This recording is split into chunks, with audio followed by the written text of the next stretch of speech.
So today we will start with English grammar chapter number 2, subject and predicate. Okay.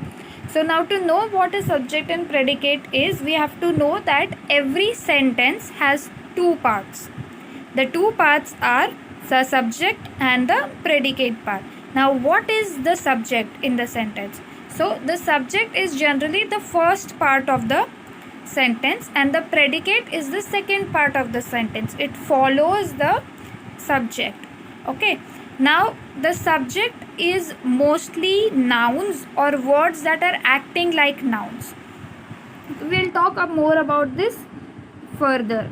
Okay. And the predicate part contains the verb. It must contain a verb. Okay.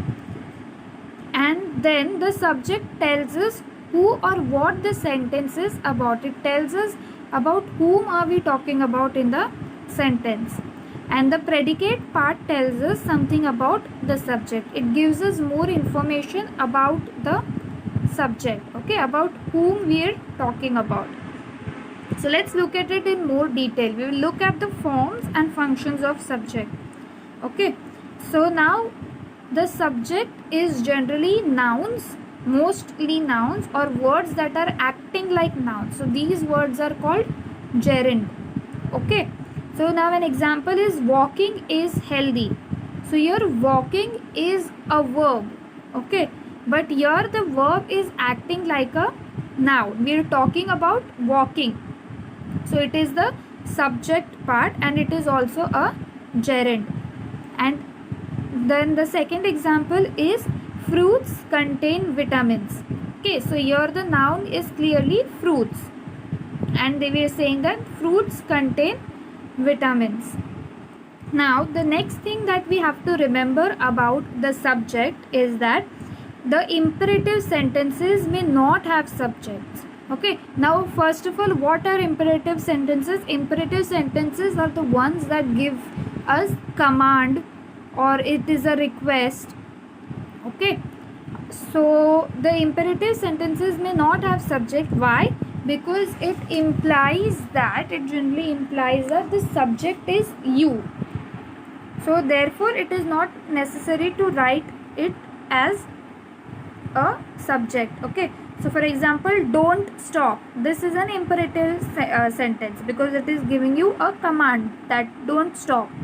So who is what is that sentence talking about? You. It is telling you to not stop. Okay, so it does not really have to be, there does not really have to be a subject there. Then the second one is also a command, add a little ginger to it.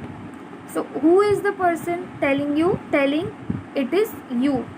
So that is why we do not need a subject clearly mentioned in the sentence. It is assumed that the subject is you. Now next is interrogative sentences do not start with the subject. So if you remember in the first slide I told you that subjects are generally the first part of the sentence. But in interrogative sentences and exclamatory sentences the subject is not the first part. Okay, it comes after the verb. In interrogative sentences the subject comes after the verb, that is after the action is done. So for example, did you find the box? Now find is the verb and the box is the subject. We are talking about the box. Then second one is, are the maths exercises difficult?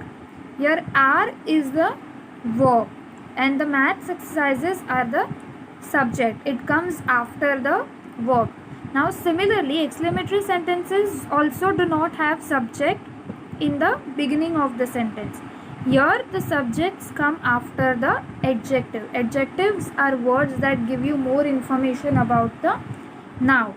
So for example, what is smart kid? Now kid is the subject and smart is the adjective that describes the kid. Okay, then the second one is how cute the baby is. Now cute is the adjective that is describing the baby. So we are talking about the baby. Okay, so now moving on to predicate.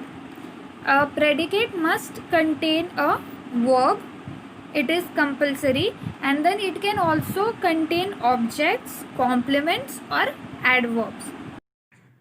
So a few examples of predicate would be: the wax polish looks like ice cream. So here the wax polish is the subject and looks like ice cream is the predicate. Why? Because it tells us more about the wax polish. Okay. Now next one is everyone becomes weak with age. So here everyone is the subject and becomes weak with age is the predicate. This place looks familiar. Looks familiar is the predicate. And Jay loves to play cricket. Loves to play cricket is the predicate, which is giving you information about a boy named Jay. Okay. So I hope now you have understood what subject and predicate means and how to identify the subjects and predicates. Okay. So try to solve the exercises that are given in your grammar books.